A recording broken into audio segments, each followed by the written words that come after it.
Hello students, എല്ലാവർക്കും പുതിയൊരു ക്ലാസ്സിലേക്ക് സ്വാഗതം.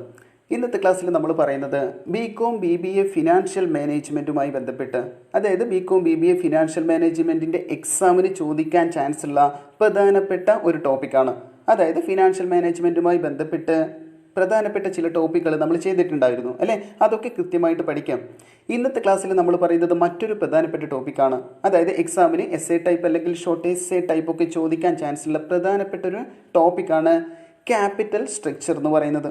അതായത് ക്യാപിറ്റൽ സ്ട്രക്ചർ പ്രധാനപ്പെട്ട ഒരു കാര്യമാണ് ക്യാപിറ്റൽ സ്ട്രക്ചർ എന്ന് പറയുന്നത്. ഓക്കെ, അപ്പോൾ ക്യാപിറ്റൽ സ്ട്രക്ചറുമായി ബന്ധപ്പെട്ട് എന്താ ക്യാപിറ്റൽ സ്ട്രക്ചർ എന്നും അതേപോലെ തന്നെ അതിനെ സ്വാധീനിക്കുന്ന ക്യാപിറ്റൽ സ്ട്രക്ചർ തീരുമാനിക്കുന്നതിനെ സ്വാധീനിക്കുന്ന ചില ഫാക്ടേഴ്സ് ഉണ്ട്.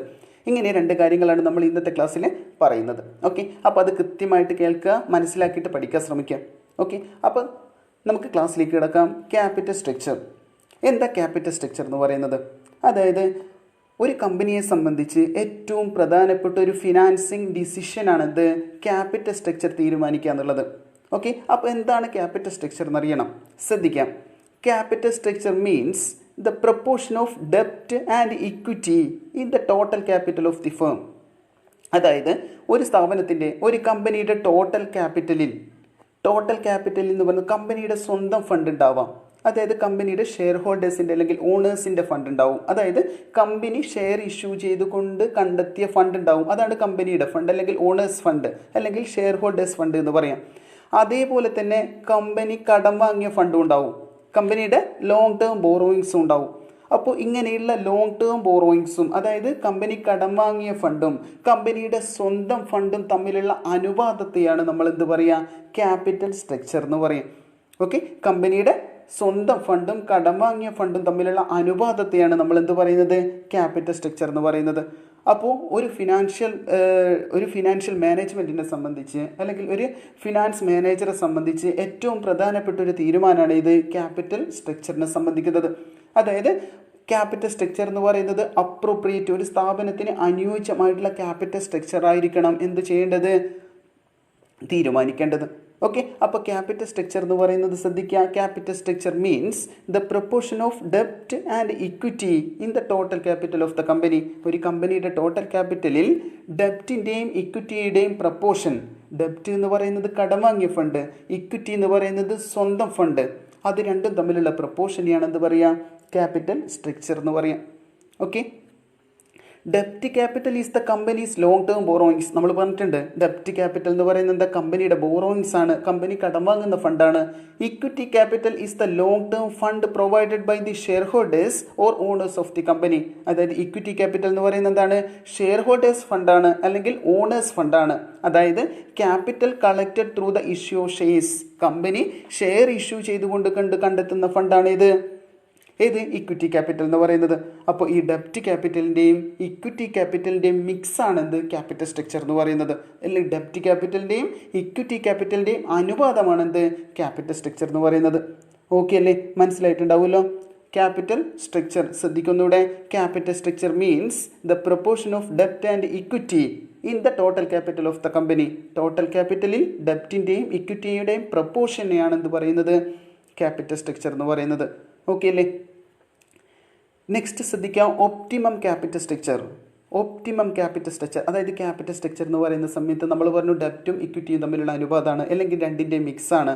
അതായത് ചിലപ്പോൾ ഡെപ്റ്റ് ക്യാപിറ്റൽ കൂടിയാൽ അത് കമ്പനിക്ക് പ്രശ്നമാണ്, അല്ലെങ്കിൽ ചിലപ്പോൾ കുറഞ്ഞാൽ അത് പ്രശ്നമാണ്. അപ്പോൾ അങ്ങനെ കുറയാതെയും കൂടാതെയും നോക്കിയിട്ട് ഒപ്റ്റിമമായിട്ടുള്ള ക്യാപിറ്റൽ സ്ട്രക്ചറാണ് എന്ത് ചെയ്യേണ്ടത്, അതായത് ഒരു കമ്പനി ഡിസൈഡ് ചെയ്യേണ്ടത്. ഓക്കെ, അപ്പോൾ എന്താണ് ഒപ്റ്റിമം ക്യാപിറ്റൽ സ്ട്രക്ചർ? ശ്രദ്ധിക്കുക. Every company wishes to have an optimum or most appropriate capital structure. ഏതൊരു കമ്പനിയും ആഗ്രഹിക്കുന്നത് എന്താണ്, ഒപ്റ്റിമം ക്യാപിറ്റൽ സ്ട്രക്ചർ അല്ലെങ്കിൽ മോസ്റ്റ് അപ്രോപ്രിയേറ്റ് ക്യാപിറ്റൽ സ്ട്രക്ചറാണ്. The capital structure which maximise the value of the firm is called optimum capital structure. അതായത് ഒരു കമ്പനിയുടെ value വർദ്ധിപ്പിക്കുന്ന തരത്തിലുള്ള അല്ലെങ്കിൽ ഒരു കമ്പനിയുടെ ഷെയർ ഹോൾഡേഴ്സിൻ്റെ വെൽത്ത് വർദ്ധിപ്പിക്കുന്ന തരത്തിലുള്ള ക്യാപിറ്റൽ സ്ട്രക്ചറിനെയാണ് നമ്മൾ എന്ത് പറയാം, ഒപ്റ്റിമം ക്യാപിറ്റൽ സ്ട്രക്ചർ എന്ന് പറയാം. Okay, the capital structure which maximise the value of the firm അല്ലെങ്കിൽ ഷെയർ ഹോൾഡേഴ്സ് വെൽത്ത് എന്ന് പറയാം. The value of the firm is called optimum capital structure. Okay അല്ലേ. അപ്പോൾ രണ്ട് കാര്യങ്ങൾ, എന്താ ക്യാപിറ്റൽ സ്ട്രക്ചർ എന്ന് ഓക്കെ അല്ലേ. നെക്സ്റ്റ് നമ്മൾ പറയുന്നത് ഈ ഫാക്ടേഴ്സ് ഇൻഫ്ലുവൻസിങ് ക്യാപിറ്റൽ സ്ട്രക്ചർ, അതായത് ഈ ക്യാപിറ്റൽ സ്ട്രക്ചറിനെ സ്വാധീനിക്കുന്ന, അതായത് ഒരു സ്ഥാപനത്തിൻ്റെ ക്യാപിറ്റൽ സ്ട്രക്ചർ തീരുമാനിക്കുന്ന സമയത്ത് അതിനെ സ്വാധീനിക്കുന്ന ചില ഫാക്ടേഴ്സ് ഉണ്ട്, ചില ഘടകങ്ങളുണ്ട്. ഓക്കെ, അതിനെയാണ് നമ്മൾ ഫാക്ടേഴ്സ് ഇൻഫ്ലുവൻസിങ് ക്യാപിറ്റൽ സ്ട്രക്ചർ എന്ന് പറയുക, അല്ലെങ്കിൽ ഫാക്ടേഴ്സ് ഡിറ്റർമിനിങ് ക്യാപിറ്റൽ സ്ട്രക്ചർ എന്ന് പറയും, അല്ലെങ്കിൽ factors governing capital structure planning എന്ന് പറയാം. Factors governing capital structure planning എന്ന് പറയാം. ഓക്കെ, അപ്പോൾ ക്യാപിറ്റൽ സ്ട്രക്ചറുമായി ബന്ധപ്പെട്ട് എന്ത് ഫാക്ടേഴ്സ് ചോദിച്ചാലും നമ്മളിപ്പോൾ പറയുന്ന കാര്യങ്ങൾ എഴുതാം. ഓക്കെ, അതായത് ഫാക്ടേഴ്സ് എന്ന് പറയുന്നത് വലിയ രീതിയിൽ എക്സ്പ്ലനേഷൻ വെച്ചിട്ടുള്ള നോട്ടൊന്നുമല്ല പറയുന്നത്, സിമ്പിൾ പോയിന്റ്സ് മാത്രമാണ്. ഓക്കെ, ഫാക്ടേഴ്സിൻ്റെ പോയിന്റ്സ് മാത്രമാണ്. അപ്പോൾ അത് കൃത്യമായിട്ട് പഠിച്ചെടുക്കുക. വലിയ മാർക്കിൻ്റെ ചോദ്യങ്ങൾ വരുന്നുണ്ടെങ്കിൽ അതിന് എക്സ്പ്ലനേഷൻ വെച്ചിട്ട്, ഓക്കെ, എന്താണ് ക്യാപിറ്റൽ സ്ട്രക്ചർ എന്ന് മനസ്സിലാക്കിയതിൻ്റെ അടിസ്ഥാനത്തിൽ അതിൻ്റെ എക്സ്പ്ലനേഷൻ വെച്ചിട്ട് എഴുതാൻ ശ്രമിക്കാം. ഓക്കെ, അപ്പോൾ ഫാക്ടേഴ്സ് ശ്രദ്ധിക്കുക. അതായത് ഒരു ക്യാപിറ്റൽ സ്ട്രക്ചർ തീരുമാനിക്കുന്ന സമയത്ത് അതിനെ സ്വാധീനിക്കുന്ന ഫാക്ടേഴ്സിനെ പ്രധാനമായിട്ടും രണ്ടായിട്ട് തരംതിരിക്കുന്നുണ്ട്, ഇൻറ്റേർണൽ ഫാക്ടേഴ്സും എക്സ്റ്റേണൽ ഫാക്ടേഴ്സും. ഓക്കെ, ഇൻറ്റേർണൽ ഫാക്ടേഴ്സും എക്സ്റ്റേണൽ ഫാക്ടേഴ്സും. ഇന്റേണൽ ഫാക്ടേഴ്സ് എന്ന് പറഞ്ഞാൽ ഫാക്ടേഴ്സ് ഇൻസൈഡ് ദ ഓർഗനൈസേഷൻ, സ്ഥാപനത്തിനുള്ളിലുള്ള ഫാക്ടേഴ്സാണ് ഇന്റേണൽ ഫാക്ടേഴ്സ് എന്ന് പറയുന്നത്. എക്സ്റ്റേണൽ ഫാക്ടേഴ്സ് എന്ന് പറയുന്നത് factors outside the organisation.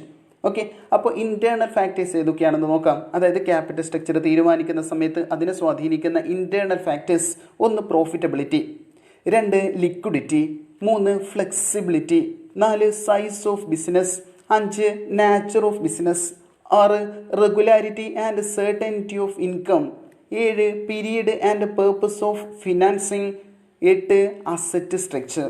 Okay, ഇത്രയാണ് ഏതിൽ വരുന്നത്? ഇന്റേണൽ ഫാക്ടേഴ്സിൽ വരുന്നത്. നെക്സ്റ്റ് രണ്ടാമത്തത് എക്സ്റ്റേണൽ ഫാക്ടേഴ്സ്. എക്സ്റ്റേണൽ ഫാക്ടേഴ്സിൽ ഏതൊക്കെയാണ് വരുന്നത് നോക്കുക. 1 conditions in the capital market, 2 attitudes of investors, 3 cost of financing, 4 legal requirements, 5 taxation policy, 6 attitude of management. Okay അല്ലേ. അപ്പോൾ ഈ കൃത്യമായിട്ട് ഈ 2 പോയിന്റ്സ്, അതായത് ഇന്റേണൽ ഫാക്ടേഴ്സും എക്സ്റ്റേണൽ ഫാക്ടേഴ്സും കൃത്യമായിട്ട് മനസ്സിലാക്കി വെക്കുക. കാരണം ഏതൊരു ചോദ്യം വരുന്ന സമയത്തും അതിൽ പോയിന്റ്സ് പ്രധാനമാണ്. ഓക്കെ, എസ് എ ടൈപ്പ് വരുന്ന സമയത്തും അതിൽ പോയിന്റ്സ് പ്രധാനമാണ്.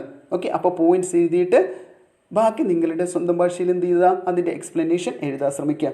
ഓക്കെ, അപ്പോൾ മാക്സിമം ഇമ്പോർട്ടൻ്റ് ആയിട്ടുള്ള ചോദ്യമാണ് ഏത്, ക്യാപിറ്റൽ സ്ട്രക്ചറും അതിനെ സ്വാധീനിക്കുന്ന ഫാക്ടേഴ്സ് എന്ന് പറയുന്നതും. അപ്പോൾ കൃത്യമായിട്ട് പഠിച്ചു വെക്കുക, മനസ്സിലാക്കിയിട്ട് പഠിച്ചു വെക്കുക. ഓക്കെ, അപ്പോൾ മറ്റൊരു ക്ലാസ്സുമായിട്ട് നമുക്ക് വീണ്ടും കാണാം.